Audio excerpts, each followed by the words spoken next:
Hello. Hello ಹಾ sir, ನಮಸ್ತೆ. ಹಾ ಆರಾತ್ರ ಅವರ ಹಾ ಸರ್, ಒಂದೇ question direct sir.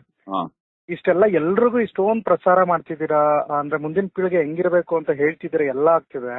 ನನ್ಗೊಂದೇ question sir, ನಿಮ್ಮ ಅಸ್ತಿತ್ವ ನೀವು ನಾಳೆ ಇಲ್ಲ ಅಂತ ಅನ್ಕೊಳ್ಳಿ, ಇದನ್ನೆಲ್ಲ ಮಾಡಕ್ಕೆ ಯಾರನ್ನ ತಯಾರು ಮಾಡಿದ್ದೀರಾ ಸರ್? ನಾನು ಯಾರು ತಯಾರು ಮಾಡಕ್ಕೆ? ನನ್ನ ಯಾರು ಮಾಡಿದ್ದಾರೆ? ಇಲ್ಲ ಸರ್, ನನ್ಗೊಂದು ಕ್ವಶನ್ ಹೆಂಗ್ ಕೇಳಲಿ ಏನು ಅಂತ ನಿಜವಾಗ್ಲೂ ಗೊತ್ತಾಗ್ತಿಲ್ಲ ಸರ್. ತಯಾರು ಮಾಡಬಾರ್ದು, ನನ್ನನ್ನು ನಾನು ಮುಗಿಸ್ಬೇಕು. ಇಲ್ಲ ಸರ್, ಈಗಿನ ಪರಿಸ್ಥಿತಿಗಳು ನೋಡ್ತಾ ಇದ್ರೆ ಸರ್, ಇಲ್ಲ ಸರ್, ನನ್ಗೆ ಒಂದೇ ಸೆಕೆಂಡ್ ಸರ್, ಈಗಿನ ಪರಿಸ್ಥಿತಿಗಳು ನೋಡ್ತಿದ್ರೆ ನನಗೆ ನಿಜವಾಗ್ಲೂ ಅನ್ಸ್ತಿದೆ ಸರ್, ನಿಜವಾಗ್ಲೂ ಅನ್ಸ್ತಿದೆ ಅವರ ಹತ್ರ. ನಾನು ನಿಜ ಹೇಳ್ಬೇಕಂದ್ರೆ ಅವರ ಹತ್ರನೇ ಅಂತ ಅಂತೀನಿ. ನೀವ್ ಹೇಳೋದ್ನೆಲ್ಲ ನೋಡಿ ಅವರ ಹತ್ರ ನನಗೆ ಅನ್ಸ್ತಿದೆ, ಮುಂದಿನ ಪೀಳಿಗೆಗೆ ಇದು ಎಷ್ಟು ಚೆನ್ನಾಗ್ ಬೇಕು ಅನ್ಸ್ತಿದೆ ಅಂತಂದ್ರೆ. ಅದಕ್ಕೆ ವಿಡಿಯೋಸ್ ಇದೆಯಲ್ಲ ಸಾಕು. ಮತ್ತೆ ಇಲ್ಲ ಅವ್ರ ಹತ್ರ ನಾನು ನಿಜವಾಗ್ಲೂ ಹೇಳ್ತೀನಿ, ಪ್ರತಿ ದಿವಸ ಬದಲಾವಣೆಗಳಾಗ್ತಾನೆ ಇರುತ್ತೆ. ಬದಲಾವಣೆ ಜಗದ ನಿಯಮ ಅಂತಾರೆ.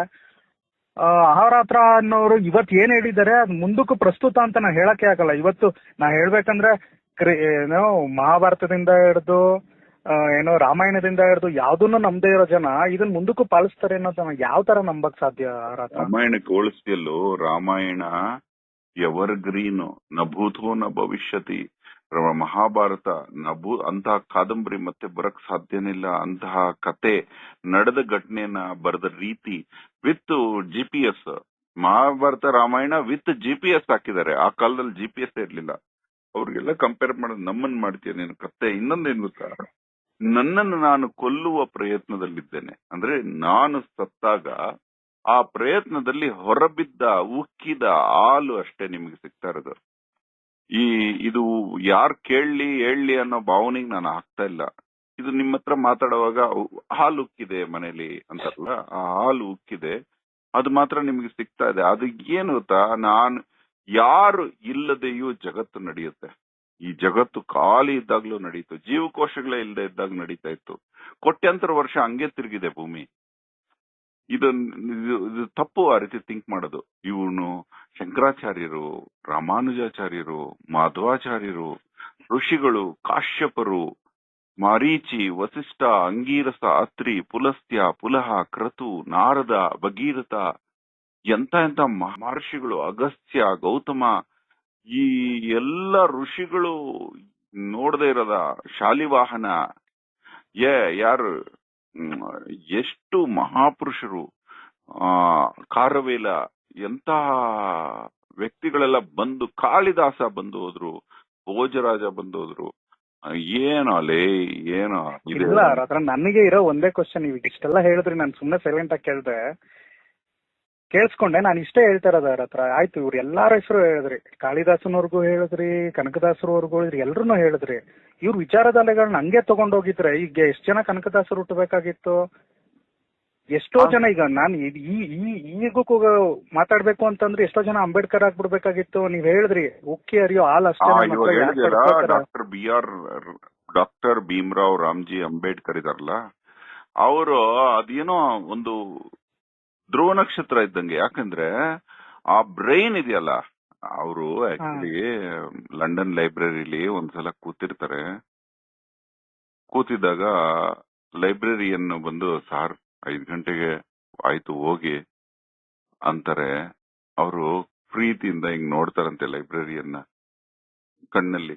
ಅಂದ್ರೆ ನನ್ಗೆ ಹಸಿವಿನ್ನೂ ಆರಿಲ್ಲ, ನನ್ನ ಬಿಟ್ಬಿಡಪ್ಪ ಅಂದ್ರೆ, ಯಾರಿಗೂ ಹೇಳ್ಬೇಡಿ ಸರ್, ನಾನ್ ನಿಮ್ಮನ್ನ ಲಾಕ್ ಮಾಡ್ಕೊಂಡು ಹೋಗ್ತೀನಿ, ಎಷ್ಟು ಬೇಕೋ ರಾತ್ರಿ ಎಲ್ಲ ಓದ್ತೀರಾ ಅಂದ್ರೆ ಇವ್ರು ಹೂ ಅಂದ್ರಂತೆ. ಬೆಳಗ್ಗೆ ಕೂಡ ಓದ್ತಾ ಇದ್ರಂತೆ. ಮತ್ತೆ ಬಾಗಿಲು ತೆಗೆದಾಗ ವಾಪಸ್ ಹೋಗ್ತಾರ ಅಂದ್ರೆ ಹೋಗ್ಲಿಲ್ವಂತೆ. ಅಂತಹ ಕ್ಯಾರೆಕ್ಟರ್ ಏನೋಲಿ ಇದೆಲ್ಲ. ಎಂತಹ ಮಹಾನುಭಾವರು ಅವರೆಲ್ಲ, ಎಂತಹ ಜ್ಞಾನ ಸಂಪಾದನೆ ಕಣೋ. ಸಂವಿಧಾನ ರಚನೆ ಮಾಡೋದು ಅಂದ್ರೆ ತಮಾಷೆ ನೆನಪಿ ನಮಗೆ. ನೋಡಿ ಅವ್ರ ಹತ್ರ ನಾನಂತೂ ಅವ್ರನ್ನೆಲ್ಲ ನೋಡಿದ್ದು ಕೇಳಿದ್ದು, ನಾವಂತೂ ಅವ್ರನ್ನ ನೋಡ್ಲಿಲ್ಲ. ಅವ್ರು ಹೇಳೋದನ್ನ ಕೇಳ್ತಿದೀವಿ ಅಷ್ಟೇ ಬಿಟ್ರೆ, ನಾನ್ ನಿಮ್ಮನ್ನ ಯಾಕಿಷ್ಟು ನಾನು ಓಲೈಸ್ತಾ ಇದ್ದೀನಿ ಅಂತ ಮಾತ್ರ ಅನ್ಕೋಬೇಡಿ. ಇವತ್ತಿನ ಸಮಾಜಕ್ಕೆ ನಾನು ಹೇಳ್ತಾ ಇರೋದು, ಒಂದನ್ನು ಪ್ರತಿಭಟಿಸ್ಬೇಕು ಅಂದ್ರೆ ಅಷ್ಟು ಈಸಿ ಅಲ್ವೇ ಅಲ್ಲ. ನಾನ್ ನಿಜವಾಗ್ಲೂ ತಿಳ್ಕೊತಾ ಇರೋದು, ಈಗ ಒಂದ್ 31 ವರ್ಷ ನನಗೆ ಏಜ್ ಇರ್ಬೋದು, ಪ್ರತಿಭಟಿಸೋದು, ಎಲ್ಲಾರನ್ನೂ ಎದುರಾಕೊಳ್ಳೋ, ಈ ಸಮಾಜ ಒಂದು ವಿಷಯಕ್ಕೆ ಇಷ್ಟು ಎಲ್ಲಾರನ್ನೂ ಎದುರಾಕೊಳ್ಳೋ ಮನೋಭಾವ ಪ್ರತಿಯೊಬ್ಬರಲ್ಲೂ ಅವನ್ಗೆ ಒಳಗಡೆಯಿಂದ ಬರಕ್ ಶುರು ಆದ್ರೆ ಪ್ರತಿಯೊಂದನ್ನು ನಾವು ಅಷ್ಟು ಸೂಕ್ಷ್ಮವಾಗಿ ನೋಡ್ಬೋದಲ್ಲ ಅನ್ನೋದನ್ನ ಅಷ್ಟೇ ನಿಮ್ಮ ಹತ್ರ ಕೇಳ್ತಿರೋದು. ಅದಾದ್ಮೇಲೆ ನೀವು ನಾಳೆ ಈಗ ಹೇಳಿದ್ರಿ ಒಂದ್ ಮಾತು, ಪದೇ ಪದೇ ನಾನು ವಾಪಸ್ಸು ಅದನ್ನೇ ಹೇಳ್ತೀನಿ, ನಾನು ಉಕ್ಕರಿತಾ ಇರೋ ಹಾಲು ಅಂತ. ಈ ತರ ಸಮಾಜ ನಿರ್ಮಾಣ ಮಾಡಕ್ಕೆ ನಾನು ಒಂದೇ ಕ್ವಶನ್ ಇದ್ದಿದ್ದೆ ಅವ್ರ ಹತ್ರ, ನಿಮ್ಮ ಹತ್ರ. ನಾಳೆ ಬೆಳಗ್ಗೆ ಅವ್ರ ಹತ್ರ ಇಲ್ಲ ಅಂತಂದ್ರೆ ಈ ತರ ವಿಚಾರಗಳನ್ನ ಯಾರು ಸ್ಪ್ರೆಡ್ ಮಾಡ್ತಾರೆ, ನಿಮ್ಮ ಮೂಲಕ ಇನ್ ಯಾರು ತಯಾರಾಗಿದ್ದಾರೆ ಅಂತ ನಾನು 1968 ಮುಂಚೆ ಯಾರಾದ್ರೂ ಇದ್ರ, ಮತ್ತೆ ಇವನು ಹುಟ್ಟದ, ಮತ್ತೆ ಇವನು ಇದ್ದ ಓದ, ಈ ಕಿಡಿಗಳು, ಅಗ್ನಿಯ ಕಿಡಿಗಳು ಇದ್ದಷ್ಟು ದಿವಸ ಬೆಳಕು ಕೊಟ್ಟು ಹೋಗುತ್ತೆ. ಇದು ನೋಡೋ, ಇದು ತಪ್ಪು ಮಾತಾಡ್ತಾ ಇದೀಯ ನೀನು, ಅಹಂಕಾರ ಬೆಳೆಸೋ ಮಾತುಗಳಿವೆಲ್ಲ. ಯಾರು ಇಲ್ದಿದ್ರು ಜಗತ್ತು ನಡೆಯತ್ತೋ ಏನು ಅಲ್ಲಿ ಈ ಜಗತ್ತು. ಇವತ್ತಿನ ಪರಿಸ್ಥಿತಿಲಿ ಏನಾಗಿದೆ ಅಂತಂದ್ರೆ, ನೀವೇನ್ ಹೇಳಿದ್ರಿ ಒಂದೇ ಮಾತು ಕಿಡಿ ಅಂತ ಹೇಳಿದ್ರಿ, ಅದನ್ನ ಒತ್ಸೋರು ಅವಾಗ ಬೆಳಗ್ಗೆ ಎತ್ತರ ಕಿಡಿ ಒತ್ಸ್ಬೇಕು, ಈ ಕ್ಷಣಕ್ಕ ಕಿಡಿ ಒತ್ತಬೇಕು, ಇದನ್ನ ನೀವು ಮಾಡ್ತಾ ಇದೀರಾ. ನಿಜವಾಗ್ಲೂ ಹೇಳ್ತಿದೀನಿ, ಆ ಕಿಡಿ ಇಲ್ಲ ಅಂತಂದ್ರೆ ಖಂಡಿತವಾಗ್ಲೂ ಎಲ್ರು ನೀವು ನಿಮ್ಮ ಮಾತಲ್ಲೇ ಕೇಳಿದ್ರಿ, ಲುಪ್ತ ಅಂದ್ರೇನು, ಸುಪ್ತ ಅಂದ್ರೇನು, ಅಲ್ಲೇ ಮಲಗ್ಬಿಡ್ತಾರೆ, ಅಲ್ಲೇ ಇದಾಗ್ಬಿಡ್ತಾರೆ. ನಂದನ್ನ ನಾನು ನೋಡ್ಕೊಂಡು ಹೋದ್ರೆ ಸಾಕ. ಜ್ಞಾನ ಅನ್ನುವುದು ಪ್ರಖರವಾದ ಪ್ರಕಾಶ, ಪ್ರಜ್ಞಾನ, ಪ್ರಖರ. ಆ ಜ್ಞಾನ ಅನ್ನುವುದು ಪ್ರಕಾಶ, ಅದು ದಿವ್ಯ ಜ್ಯೋತಿರ್ ನಮೋಸ್ತುತೆ ಅಂದ್ರೆ ಜ್ಯೋತಿ, ಅದು ಜ್ಞಾನ ಅನ್ನೋದು. ಅದು ಏನ್ ಮಾಡತ್ತೆ, ಅಗ್ನಿ ಇದ್ದಂಗೆ. ಅಗ್ನಿ ಏನ್ ಮಾಡತ್ತೆ, ದೊಡ್ಡದು ಚಿಕ್ಕದು, ಬೇಡದ್ದು ಬೇಕಿದ್ದು, ದುವಾಸನೆ ದುರ್ವಾಸನೆ, ದುರ್ಗಂಧ, ಸ್ವರೂಪ ಕುರೂಪ ಏನು ನೋಡಲ್ವೋ ಎಲ್ಲವನ್ನೂ ಸುಡ್ತಾ ಹೋಗುತ್ತೆ. ಹಂಗೆ ಹೋರಾಟದ ವಿಚಾರದಲ್ಲಿ ಭಯ ಅಭಯ ಎಲ್ಲವನ್ನು ಬಿಡುತ್ತೆ ಜ್ಞಾನ. ಜ್ಞಾನ ಅನ್ನೋದು ಬಂದಾಗ ಭಯ ಸತ್ತೋಗುತ್ತೆ. ಏನಂದ್ರೆ ಜ್ಞಾನ ಅನ್ನೋ ಪ್ರಕಾಶ ಭಯನೇ ಸುಟ್ಟು ಬಿಡುತ್ತೆ ಮನುಷ್ಯನಲ್ಲಿ. ಹಾಗಾಗಿ ನಿಮ್ಗೆ ಹಂಗ ಅನ್ಸತ್ತಷ್ಟೇ. ನನಗೇನಾಗುತ್ತೆ, ಒಬ್ಬರು ತಪ್ಪು ಮಾಡೋದನ್ನ ಹೇಳಿದಾಗ ಇನ್ನೊಬ್ರು ತಪ್ಪು ಮಾಡೋದನ್ನ ಹೇಳದೇ ಇರೋದಕ್ಕೆ ನನ್ನ ಕೈಲಿ ಆಗೋದಿಲ್ಲ.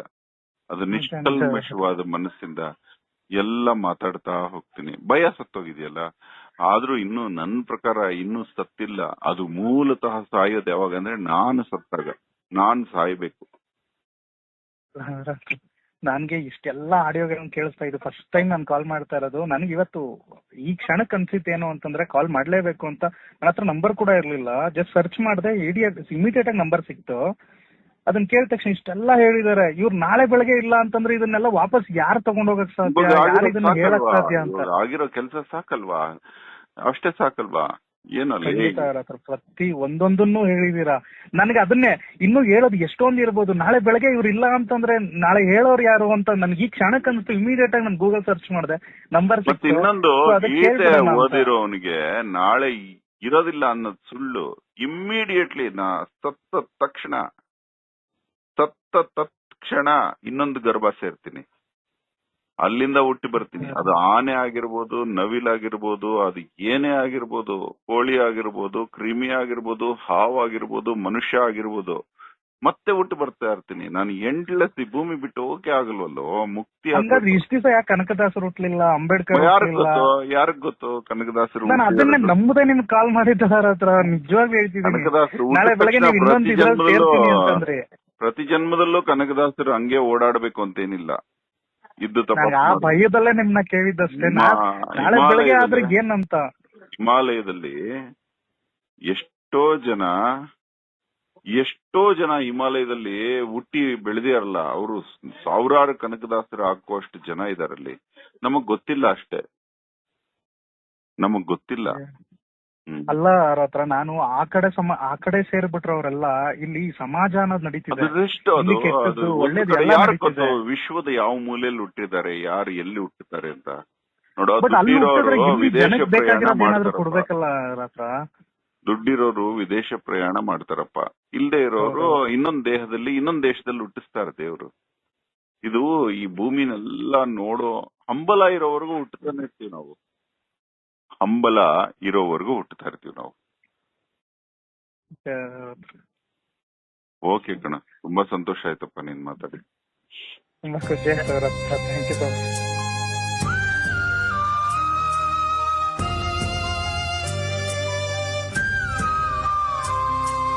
ಸುಡದಂತಾದಾಗ ನೆತ್ತಿ ಬಯಲಾಗುವನಿವನು, ಮಿತ್ರನಾದಾಗ ಶತ್ರು ಬಯಲಾಗುವನಿವನು. ಗುಡದಂತಾದಾಗ ನೆತ್ತಿ ಬಯಲಾಗುವನಿವನು ಮಿತ್ರನಾದಾಗ ಶತ್ರು ಬಯಲಾಗುವನಿವನು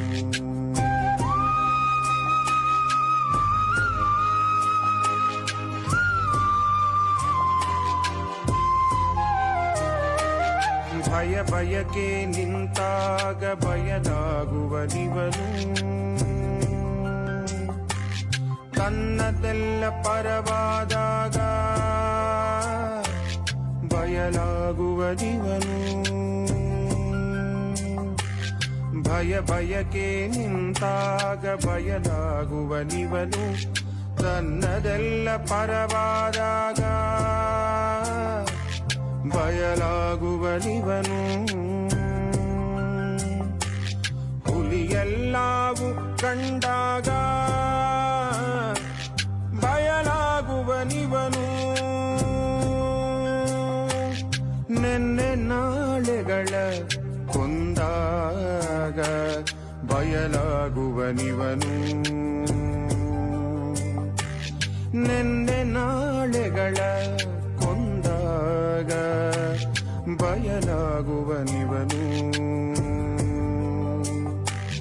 ಬಯಲಿಂದ ಬಂದವನು ಬಯಲಾಗದಿರುವನೇ ಬಯಲಿಂದ ಬಂದವನು ಬಯಲಾಗದಿರುವನೇ ಬಯಲಿಂದ ಬಂದವನು ಬಯಲಾಗದಿರುವನೇ ಬಯಲಿಂದ ಬಂದವನು ಬಯಲಾಗದಿರುವನೇ